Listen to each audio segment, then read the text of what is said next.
O tema desta mensagem que quero compartilhar com vocês é: obedeça suas ordens. Vamos repetir para a gente memorizar? Obedeça as suas ordens. E nós vamos ler 3 referências. São apenas um versículo de cada uma, ou em cada referência, mas nós vamos passear um pouquinho aí pelos evangelhos. Primeira referência é Mateus capítulo 11, verso 28. A segunda referência, Lucas 24, 49. Vai marcando aí. E Marcos 16, 15. Evangelho de Mateus, capítulo 11, verso de número 28. Diz assim a palavra do Senhor: venham a mim todos os que estão cansados e sobrecarregados, e eu lhes darei descanso. Segunda referência, Lucas 24, 49. Diz assim: fiquem na cidade até serem revestidos de poder. Terceira referência, Marcos 16, 15. Vão pelo mundo e preguem o evangelho a todas as pessoas. Feche os seus olhos, curva a sua cabeça. Deus de amor, fizemos agora uma leitura da tua palavra. A tua palavra, ela não precisa de auxílio, ela não precisa de intérprete. Ela por si só é poderosa, é eficaz, e ela sempre faz aquilo pelo qual ela foi designada a fazer. Mas nessa noite eu peço que o teu Espírito amplie a nossa capacidade de entendimento. Livre-nos de todas as distrações. Traze-nos, ó Pai, e faze-nos trazer os nossos pensamentos cativos em obediência à tua palavra. Que possamos abrir o nosso coração, atentar a nossa audição para ouvirmos a tua palavra, e que ela encontre guarida, Pai, em nós, e que faça aquilo que ela precisa fazer em nós, e que ela frutifique e produza frutos, Pai, para a glória do teu nome. Em nome de Jesus, amém. Vamos repetir o tema. Qual é o tema dessa mensagem? Obedeça suas ordens. O que são ordens?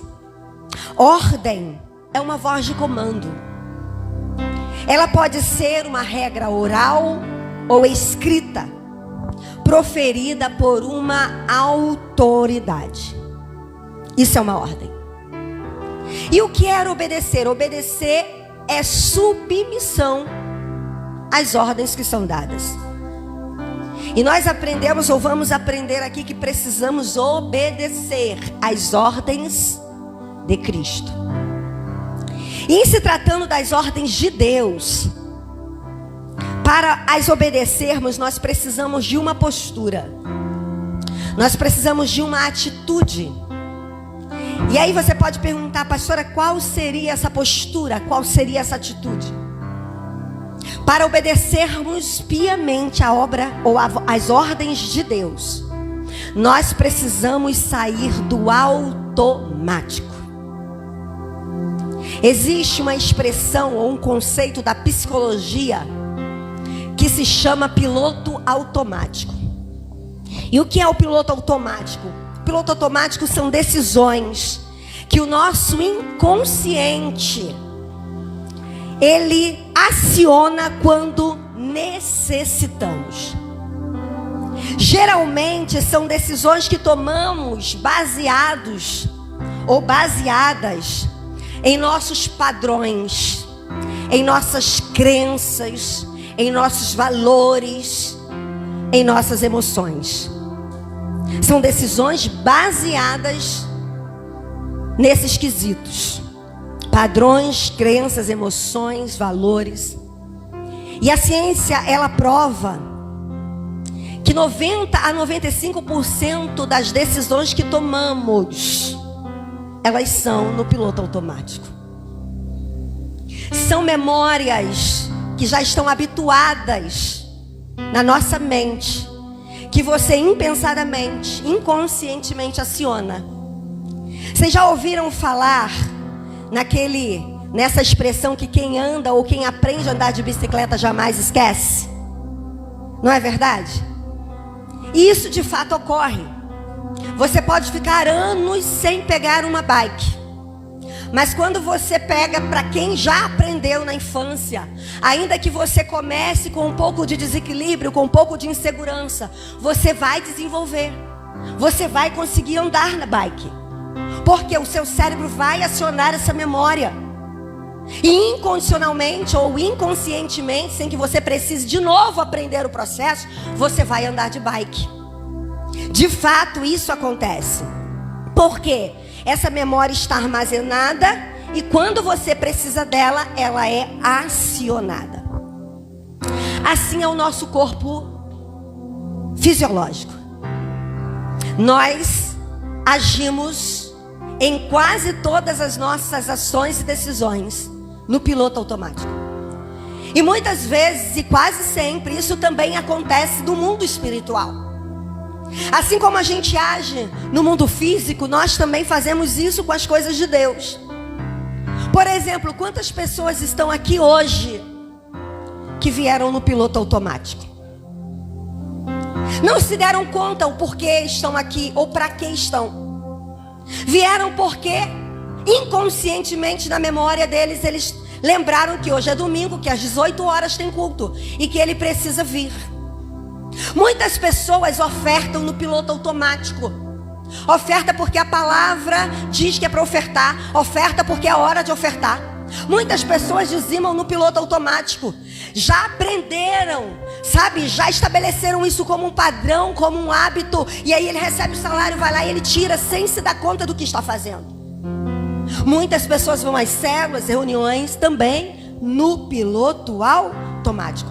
Quantas pessoas tiram tempo no TSD, oram no piloto automático. Às vezes repetem as mesmas orações, porque já inconscientemente ele lembra: hora do almoço, hora de orar, hora de acordar, hora de orar, hora de dormir, hora de orar. Mas fazemos tudo embasado naquilo que a nossa memória já registrou como padrão. Piloto automático. Mas para obedecermos às ordens de Deus, precisamos sair do piloto automático. Nós aprendemos pela palavra que Deus é Deus de coisas novas. Paulo, escrevendo aos Romanos, no capítulo 6, ele vai dizer que precisamos andar em novidade de vida. Ou seja, algo que é novo não é algo que está estabelecido num padrão. Algo que é novo não é algo habitual. Algo que é novo não é algo rotineiro. O apóstolo Paulo também, aos Coríntios, ele vai dizer que em Cristo nós somos feitos novas criaturas. A palavra de Deus, o salmista Davi, no Salmo 96, ele vai dizer que precisamos cantar ao Senhor um cântico novo. Nós louvamos aqui acerca disso, de uma canção nova. Nós precisamos estar em novidade o tempo todo no mundo espiritual. Nós precisamos fugir daquilo que nos torna presos no piloto automático.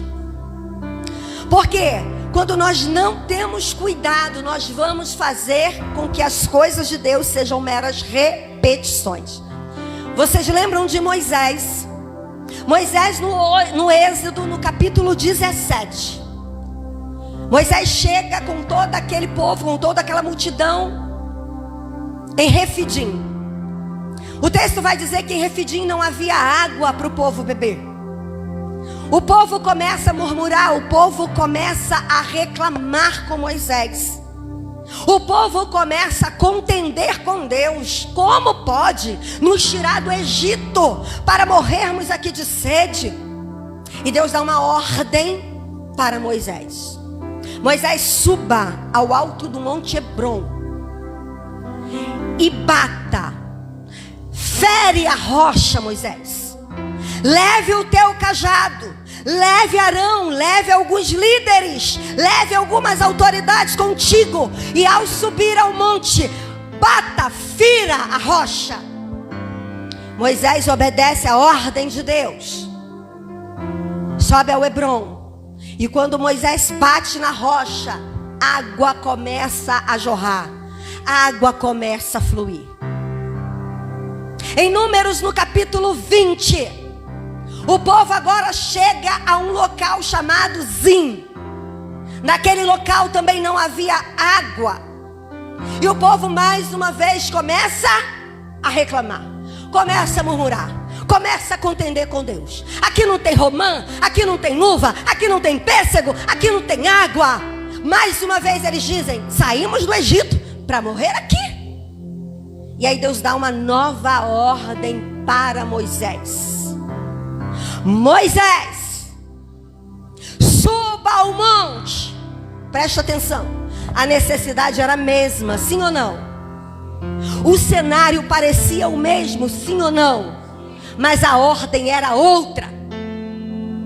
Mas Moisés havia estabelecido na sua mente um padrão.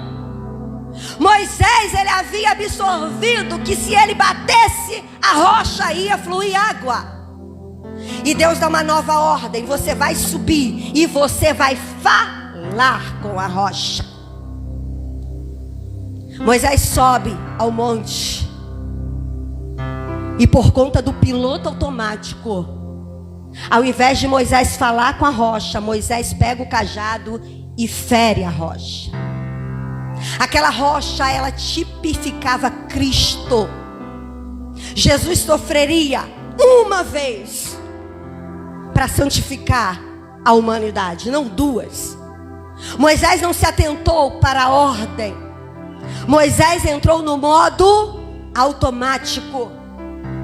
Parecia que era igual, mas a ordem era diferente. Por conta dessa ação de Moisés, Deus vira para Moisés e chama ele de infiel. E diz para ele: você não vai entrar na terra que jurei dar-te, porque você desobedeceu a minha ordem. Parecia ser a mesma coisa, mas não era. Precisamos ter cuidado com o piloto automático.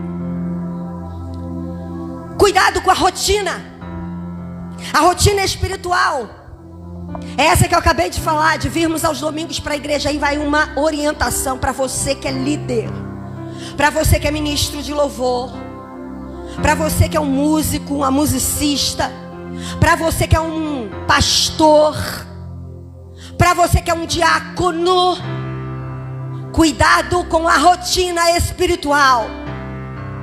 Tem muita gente que vem para o culto simplesmente pelo senso de responsabilidade que tem. Eu tenho que ir porque eu sou um líder de célula. Eu tenho que ir porque estou escalado com o diácono. Eu tenho que ir porque sou um ministro e hoje é a minha escala. Eu tenho que ir porque vou partilhar a palavra na célula. Isso é rotina. Piloto automático. E eu fui confrontada com Deus sobre a conferência Mães como Débora. No decorrer dessa semana, o Espírito Santo falou ao meu coração: filha, por que você está fazendo essa conferência? Porque às vezes a gente começa a fazer coisas porque simplesmente precisamos fazer. Temos que fazer para agradar o público. Temos que fazer porque o pastor mandou.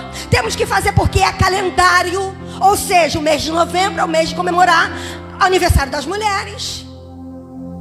E eu precisei trazer a minha memória, a minha mente, a minha razão. Porque Paulo vai falar que o nosso culto não pode ser embasado em rotinas, mas na consciência, na razão. Eu tive que trazer a minha razão para o senso do propósito. E eu respondi ao Espírito Santo: eu estou fazendo essa conferência porque eu preciso preparar ceifeiras. Eu estou fazendo essa conferência, meu Pai, porque eu preciso ativar ventres espirituais. Eu estou fazendo essa conferência porque eu preciso adubar ramos para que elas produzam mais frutos. Eu estou fazendo essa conferência porque eu preciso preparar, eu preciso ativar, eu preciso desenvolver nelas o senso do propósito. Vocês conseguem entender que nós precisamos ter consciência daquilo que fazemos para que as ordens sejam obedecidas à risca? Eu imagino que a oferta de Caim tenha sido rejeitada exatamente por conta do piloto automático. Porque a Bíblia diz que Caim separou o que era de melhor. Ele separou os frutos da terra, mas eram as primícias. Assim como Abel separou as primícias do seu rebanho, ele era pastor, Caim era agricultor. Deus jamais vai te pedir aquilo que você não tem. Deus não recebeu a de Abel porque era uma oferta melhor, porque era um cordeiro. Não! Deus havia designado eles para tarefas e funções diferentes. Mas eu penso que o que levou Caim a ser rejeitado, a oferta de Caim a ser rejeitada, é o fato dele ter feito aquilo como uma rotina, como um hábito. Foi o melhor fruto da terra, mas não foi com consciência, não foi embasado na razão. Ele foi lá, simplesmente separou. Ah, é o primeiro? É de Deus. Ele não se deu conta que aquilo ali tinha que envolver mais coisas. Aquilo ali tinha que ser algo que trouxesse à mente a gratidão, que envolvesse, sabe, o coração do ofertante. Nós queremos obedecer às ordens de Deus e até dizemos, queremos. Mas se nós não atentarmos, nós vamos incorrer no mesmo erro de Caim. Ter os nossos sacrifícios, as nossas ofertas, o nosso trabalho, o nosso serviço rejeitado. Por quê? Porque foi feito sem racionalidade. Não pensamos naquilo que estamos fazendo. Nunca mais se vista para vir para a casa de Deus sem pensar no que você está fazendo. Nunca mais saia da sua casa para vir cultuar sem trazer à memória o porquê que você está vindo. Deus, eu estou indo lá porque eu quero tributar ao Senhor honra. Eu quero agradecê-lo pela semana que se passou. Eu quero consagrar a minha semana nas suas mãos. Senhor, independente do que aconteça no decorrer do culto, eu quero estar lá porque eu quero que seus olhos me vejam. Mas sabe o que acontece? Na maioria das vezes a gente se arruma correndo, esbaforida, sai de casa às vezes debaixo de pé de guerra, porque a rotina, o hábito, sabe? Aquela questão do piloto automático está lá ligada e a gente sai sem questionar, sem pensar, sem apurar, sem racionalizar as nossas ações. E aí a gente vem para o culto. E eu quero dizer para você que a maneira como você entra no culto determina a forma como você sai dele. Ana entrou anos e anos num culto no piloto automático. Anos e anos ela ia amargurada de espírito. Anos e anos ela ia ao templo, ofertava o melhor que a Eucana lhe dava. Mas um dia Ana entrou diferente. Ana entrou diferente. Ana não fez algo que fosse habitual e rotineiro. Ana quebrou padrões. Ana se lançou. Ana pensou no que estava fazendo. Até porque uma mulher não podia entrar no templo. Ana, ela quebrou qualquer padrão. Ela deixou ser vista pelo sacerdote. Talvez Ana tivesse ido num horário que ninguém mais foi. Porque não era algo embasado numa rotina.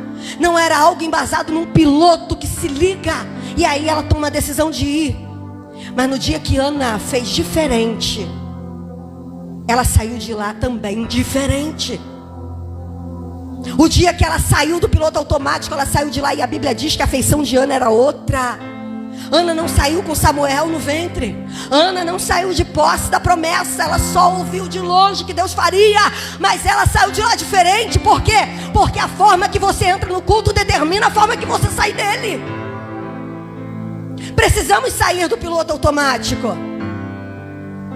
E para recebermos, entendermos e obedecermos às ordens de Jesus, nós precisamos sair do piloto automático. E nesses textos que lemos, nós vamos ver 3 ordens imperativas de Jesus que revelam os seus propósitos para nós.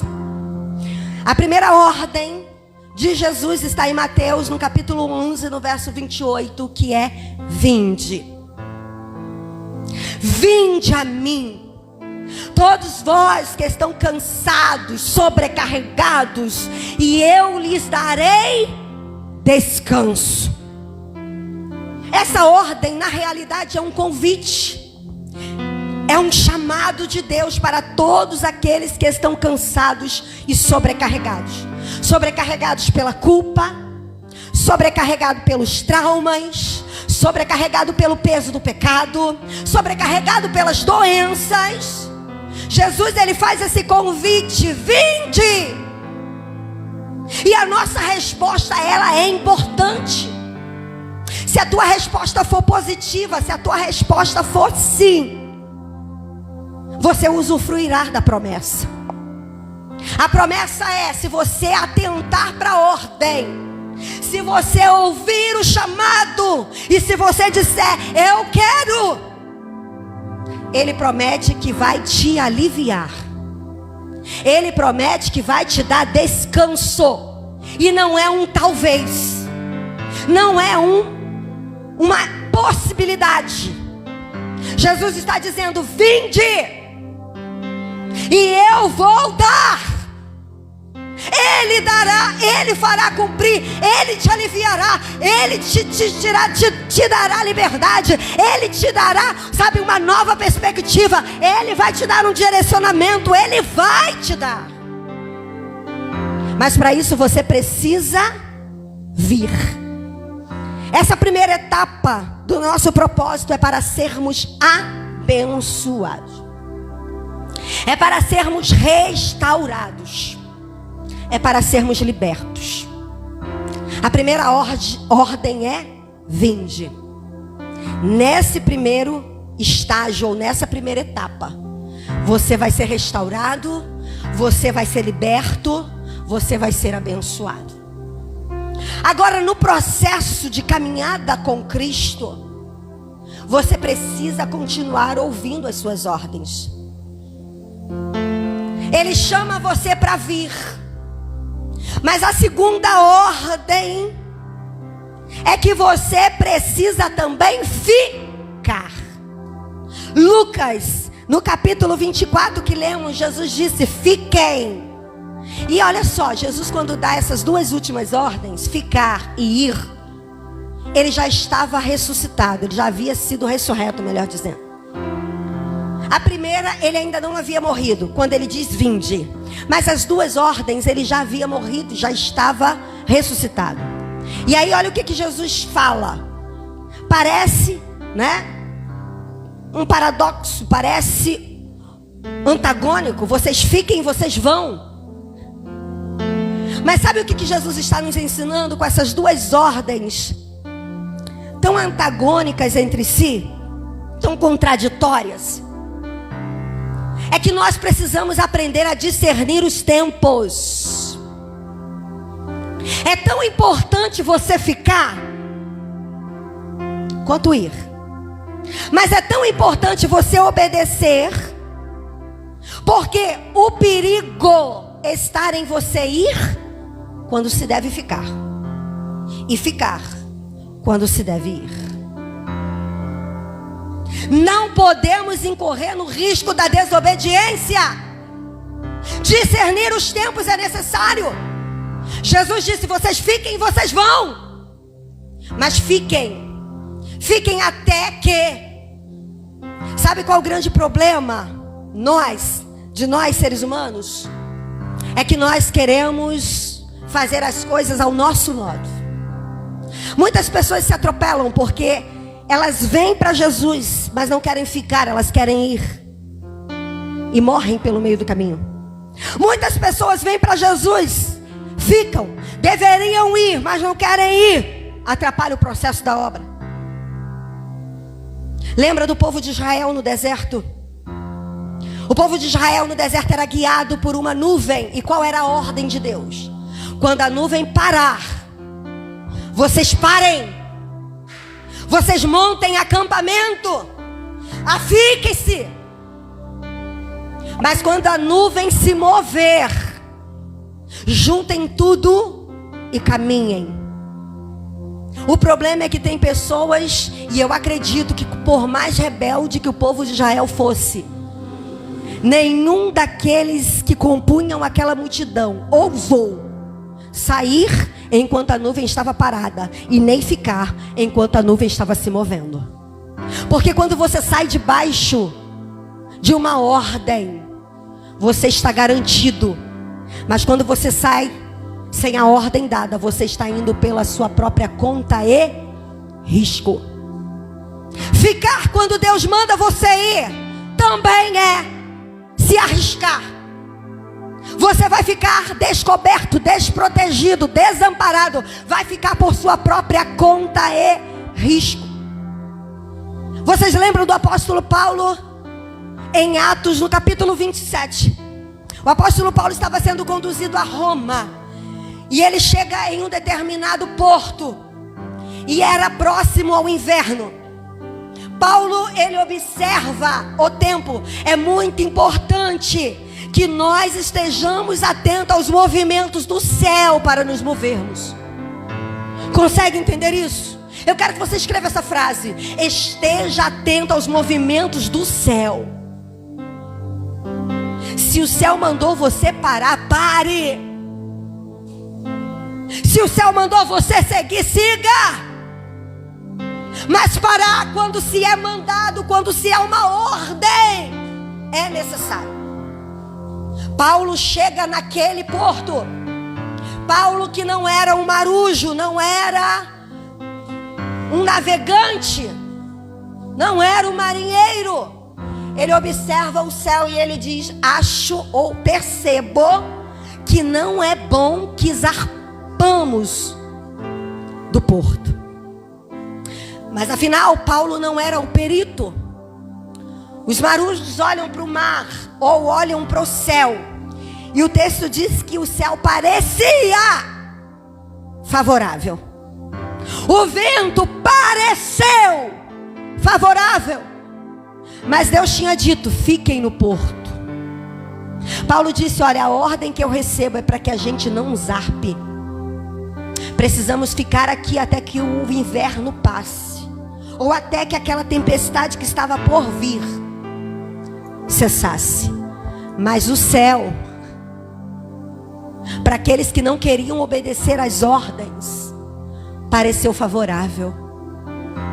Você pode até olhar para o céu, mas se você não estiver disposto a obedecer, você vai ser enganado pelas manipulações das trevas.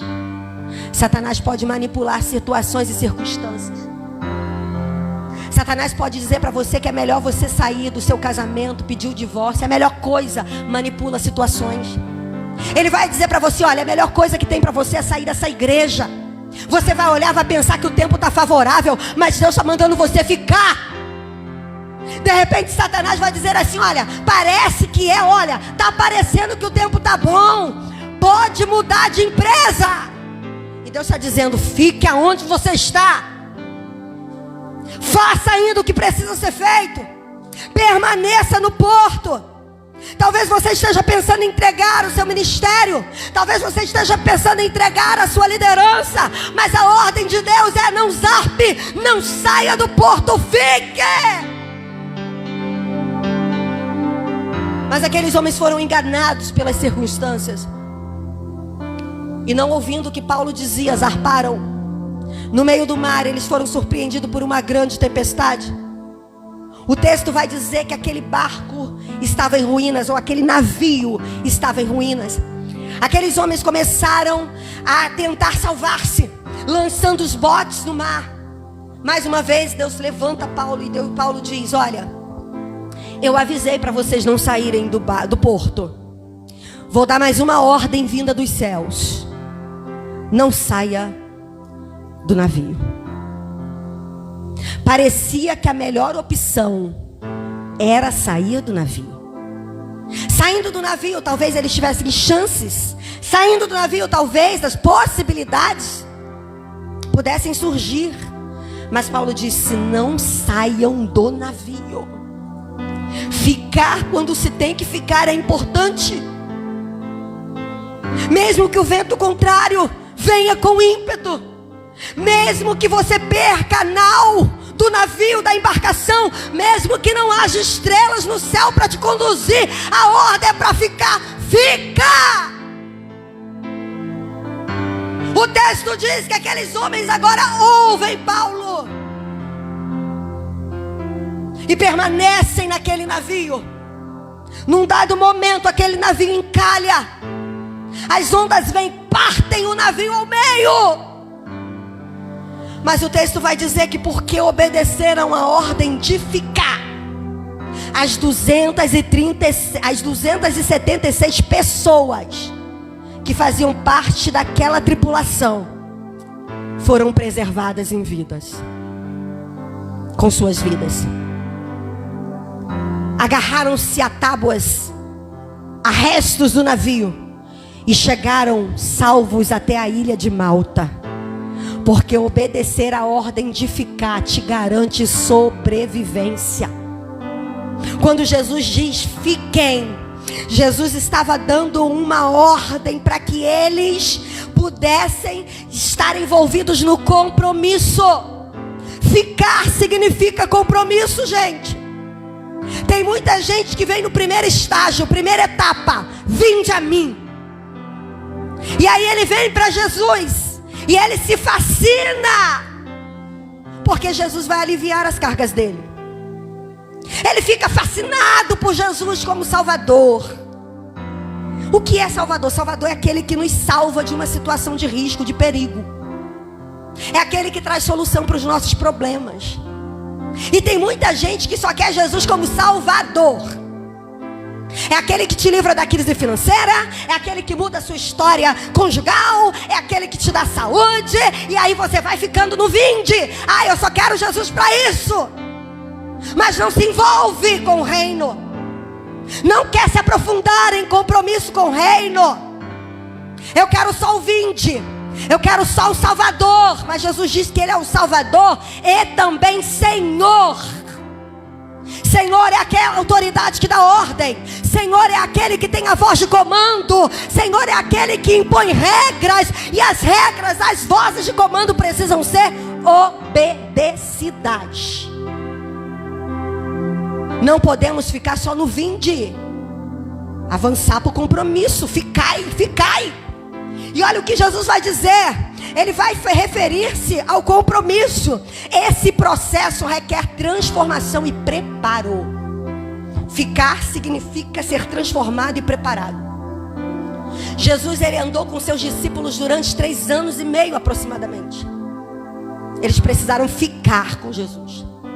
Depois Jesus é assunto aos céus e eles precisaram ficar 10 dias esperando pelo revestimento de poder, pela força que os habilitaria, pela força que os revestiria, pelo poder do Espírito Santo.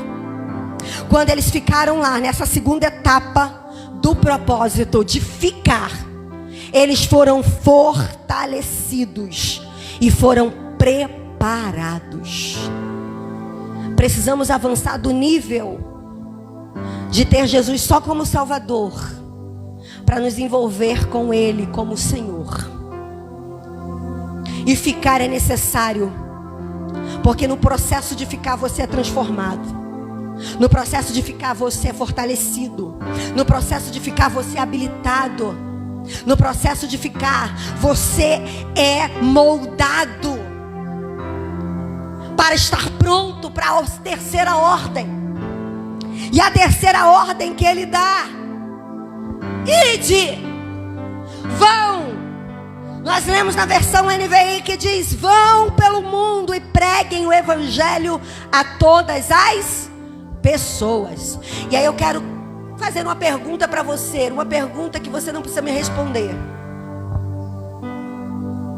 Faça essa pergunta, sabe, para você mesmo.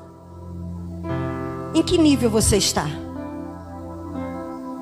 Você está no vinde? Ou você ainda está pensando em começar no vinde? Talvez você esteja no fique. Mas nós precisamos avançar. A ordem que ele deu é: ide, vão. E o que percebemos nessa ordem é que não podemos guardar só para nós aquilo que recebemos dele. Nós precisamos levar, nós precisamos partilhar, nós precisamos repartir com o mundo. E nesse tempo, Deus tem chamado a cada um de nós a essa responsabilidade. A responsabilidade do ir.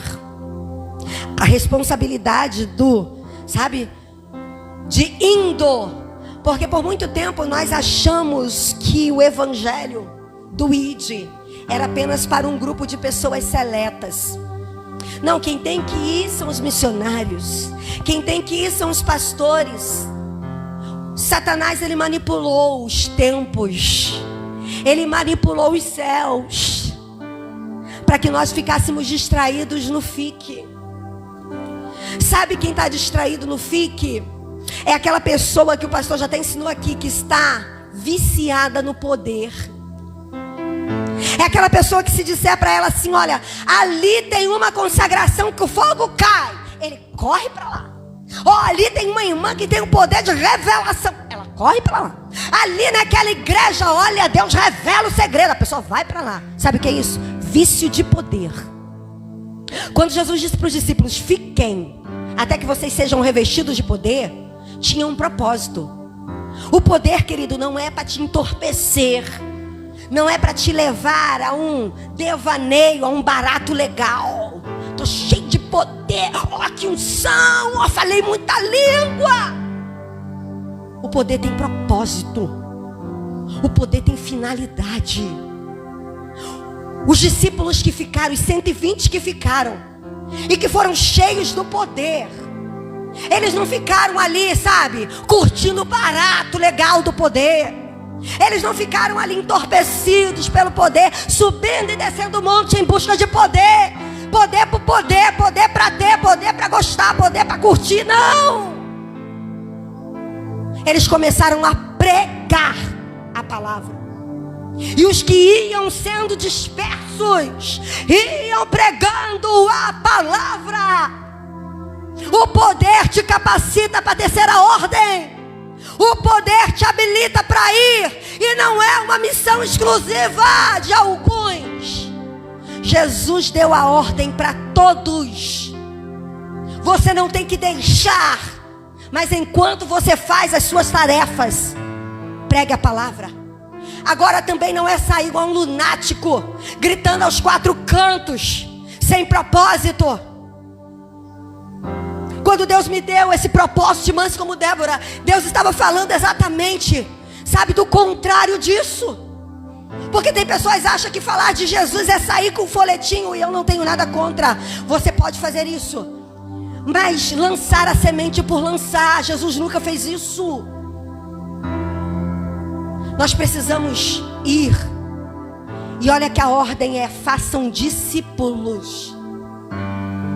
Discípulos significa aquele que está ao lado. Discipulado, ao lado. Discípulo é aluno, é aprendiz. Nós precisamos, enquanto estamos fazendo as nossas tarefas da vida, tirar tempo para cuidar de alguém. Tirar tempo para falar de Jesus para alguém.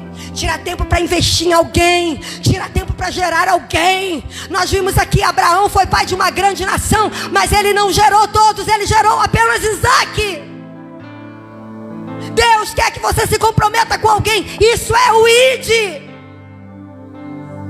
Não é falar de Jesus por falar, mas é ter propósito na vida de alguém. É falar: eu vou ganhar essa pessoa para Jesus. Eu vou levá-la ao conhecimento da verdade. Nem que eu ande correndo ao lado da carroça dela, como o Felipe fez com o eunuco, mas eu vou levá-lo ao arrependimento. É isso que Jesus está falando. Não tem que deixar teu trabalho. Lá no trabalho tem alguém que você pode fazer o ide. Não tem que deixar tua escola. Lá na escola você pode fazer o ide. Você pode fazer o ID na sua vizinhança. Você pode fazer o ID no seu hall de amigos. Você pode fazer o ID no seu canal de YouTube. Você pode fazer o ID nos seus vínculos relacionais pela internet. Você pode fazer o ID. Mas por muito tempo Satanás nos distraiu. Ele nos manteve presos ao vinde. Quantas vezes ficamos entusiasmados, extasiados pelas bênçãos de Deus, como filhos mimados. É meu, é meu, é meu, é meu. Me dá, me dá. Satanás nos distraiu no vinde. Nem foi no fique. Nem foi no fique. Porque a geração que permanece, ela se compromete. A geração que fica no fique, ela fica cheia de Deus. E quando ela fica cheia de Deus, ela diz: eu não posso guardar para mim. Eu não posso guardar para mim. Eu preciso de filhos. Eu preciso gerar. Eu preciso falar. Eu preciso ganhar pessoas. Por muito tempo nós vivemos o evangelho de vinde. Vinde que seus problemas serão resolvidos. Vinde porque seu casamento vai ser restaurado. Não que essas promessas não tenham valia, porque Ele promete e Ele faz. Mas são aquelas pessoas que só vêm quando estão enrascadas. Só vêm quando a crise bate a porta. Só vêm quando estão na total miséria, na total desgraça. Aí Jesus abençoa. Em vez dela ficar, vai embora. Jesus como gênio da lâmpada mágica. Jesus como solucionador de problemas. Ele é o nosso Senhor. E como Senhor nós precisamos obedecer suas ordens. Ele quer que você saia da segunda etapa e avance para a terceira. Deus está levantando nesse último tempo homens, mulheres, crianças, jovens que estejam desejosos para fazer o ID. Deus, nesse último tempo, os céus estão se movimentando para um avivamento. De tempo em tempo na história da humanidade, Deus levanta um avivamento. E Deus colocou no meu coração, e eu tenho visto isso acontecer em muitos corações. No último tempo, Deus vai levantar um avivamento diferente. Um avivamento, sabe, bem diferente daquilo que a gente viu lá no Pentecoste. Mas um avivamento que vai fazer a diferença. Deus vai levantar nesse último tempo jovens, mulheres, crianças, adolescentes, como pais e mães espirituais. Pais e mães que passam o bastão. Pais e mães que deixam uma geração de adoradores para o futuro. Deprimente o livro de Juízes. O texto vai dizer: ontem aprendemos quem veio, que levantou-se uma geração que não conhecia ao Senhor.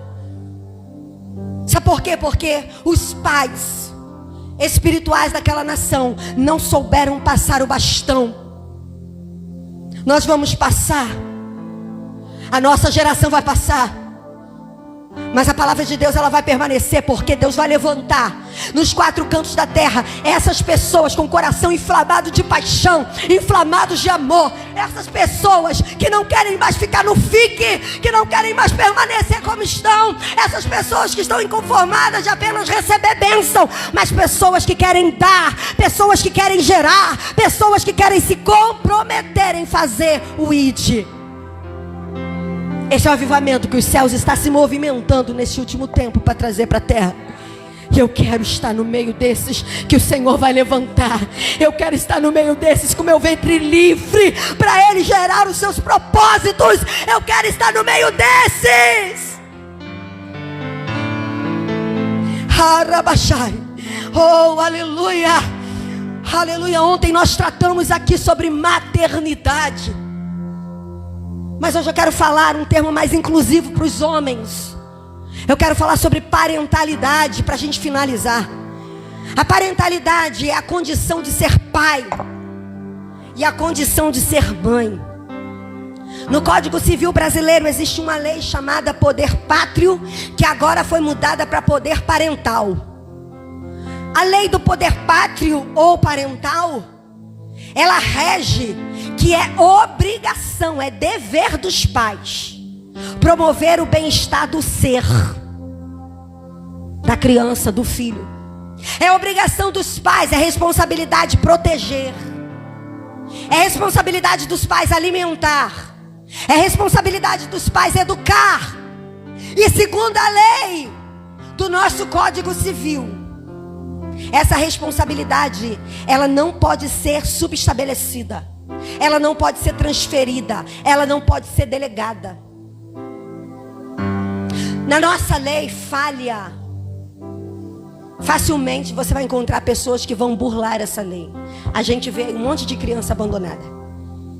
Essa lei pode ser burlada, pode ser descumprida, porque é uma lei humana. Mas no reino espiritual, a lei da parentalidade é inegociável. A lei da parentalidade, ela é inafiançável, ela é irrevogável. Deus não perdoa aquele que coloca a mão no arado e olha para trás. Aquele que gera filho e abandona. Aquele que começa uma concepção espiritual e aborta. Aquele que coloca filhos espirituais no mundo e os deixa à própria sorte num espírito de orfandade. No mundo espiritual, os filhos que você gerar, você tem que se comprometer. Mas eu quero dizer uma coisa para você. Você não está sozinho nessa maternidade. Você não está sozinho nessa paternidade. Quando Maria se dispôs, o anjo vai dizer: Maria, o Espírito Santo te envolverá e você conceberá. Você não gera filhos pela tua própria força, pela tua capacidade. Você pode ser teólogo, seminarista. Você pode ser um habilidoso conhecedor das Escrituras, mas você não gera filhos porque você conhece a Bíblia. Você gera filhos porque o Espírito Santo te envolve. Você gera filhos porque Ele te escolheu. Você gera filhos porque você se dispôs. Porque quando Maria soube do propósito de Deus, ela se dispôs. Em Mateus, no capítulo 28, ele vai dizer o seguinte: eu estarei com vocês. Não tenha medo. Na maternidade biológica, quando a gente é pai de primeira viagem, há um misto de desespero dentro de nós. E na psicologia, a gente entende que quando um homem descobre que vai ser pai, e ao invés dele se explodir de alegria, ele fica introspectivo e apavorado. Esse homem será o melhor pai do que aquele que explode de alegria. Porque ele mensurou a responsabilidade que é gerar um filho. Aquele que explode de alegria, ele não se deu conta de que agora ele vai ter um ser conectado a ele para o resto da vida. Então quando você descobre que está grávida e que bate aquele desespero, quando você descobre que vai ser pai, você fica, cheio de pensamentos. Meu Deus, e agora? Como é que vai ser? Como é que eu vou comprar leite? Meu Deus, o salário vai dar? Será, Senhor? Como é que eu vou educar essa criança? No mundo espiritual você também vai ter medo. Mas eu quero dizer para você, assim como Deus te qualifica, te capacita, você mulher, Ele faz você dar leite, né? Você homem, Ele faz você amar aquela criança, faz você dar conta daquela criança. Assim também Ele vai enviar os meios, as condições para os filhos espirituais que você quer gerar. Mesmo com insegurança, mesmo com medo. Maria pensa. Maria não era uma louca, ela não era uma desmemoriada, ela sabia a cultura que ela estava inserida. Ela sabia que ela podia ser apedrejada. Ela sabia que podia ser abandonada por José. Os medos, os conflitos, as inseguranças vieram ao coração de Maria. Mas ela dominou todos aqueles sentimentos contrários para dizer: eis aqui a serva do Senhor, cumpra-se em mim segundo a tua palavra. É esse tipo de disposição que Deus quer hoje. Não é o quanto você sabe de célula, não é quantos livros você já leu sobre célula, não é o que você já aprendeu sobre célula. O que Deus quer que você tenha é um coração apaixonado por pessoas, é um coração inflamado por vidas, e isso Ele vai fazer acontecer. Em Apocalipse, no capítulo 3, no verso de número 8, ele diz: eis que ponho diante de vocês uma porta aberta. Essa porta aberta não é porta de soluções, não é porta para situação financeira, não é porta para restauração familiar. Não. O apóstolo Paulo, ele vai dizer lá em Colossenses no capítulo 4: rogai para que a porta do evangelho me seja aberta. Essa porta do singular. E é claro que Jesus abre portas, muitas portas. Ele é que franquia oportunidades, Ele que abre acesso. Mas essa porta específica de Apocalipse e de Paulo aos Colossenses é a porta da pregação do evangelho. Ele diz: eu coloco diante de vocês uma porta aberta, que ninguém pode fechar. O sistema político não fecha. O sistema das trevas não podem fechar. Ele já tentou lá no passado, mas o evangelho cresceu, foi propagado. Aí ele vai dizer para a igreja de Filadélfia: vocês têm pouca força. Eu sei que vocês têm, mas eu coloquei uma porta aberta na frente de vocês, e mesmo tendo pouca força, vocês não negaram o meu nome. É isso que Deus quer que você faça, que você prossiga, que você avance, que você não negligencie a porta do evangelho. Nós precisamos ser proclamadores das boas novas da salvação. Para concluir, as 3 ordens: venham, fiquem e vão. Essas ordens imperativas do Mestre Jesus. Para concluirmos, coloca Mateus 28, verso 19 e 20. Ele vai dizer: portanto vão, façam discípulos de todas as nações, batizando-as em nome do Pai, do Filho e do Espírito Santo, ensinando-os a obedecer tudo o que tenho ordenado a vocês, as ordens, e eu estarei sempre com vocês até o fim dos tempos.